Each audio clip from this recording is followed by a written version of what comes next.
કે તમારા ઘરના સંસ્કારો તમારે ટકાવી રાખવા હોય તો તમારા ઘરનું આખા ઘરનું એપી સેન્ટર કોઈ હોય ને સંસ્કારનું તો એ તમારું રસોડું છે. અને એટલા માટે તમારા રસોડાઓને વધારે ને વધારે પવિત્ર રાખજો. તમારું રસોડું જેટલું પવિત્ર રહેશે એમાંથી રસોઈ બની અને બધા જમવાના છે તો બધાના અન્ન એવા મન બનશે અને એના વિચારો શુદ્ધ રહેશે.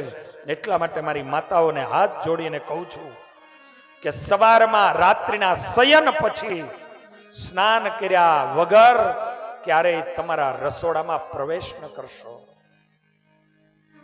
સ્નાન કરી અને પછી તમે રસોડાની અંદર જજો. કારણ એ જેટલું પવિત્રતા તમારા રસોડામાં રહેશે એટલા તો તમારા ઘરના વાતાવરણો દિવ્ય રહેશે, દિવ્ય રહેશે. બહુ આ જરૂરી છે. પવિત્રતાની શરૂઆત એ રસોડાથી કરો, રસોઈ ઘરથી કરો.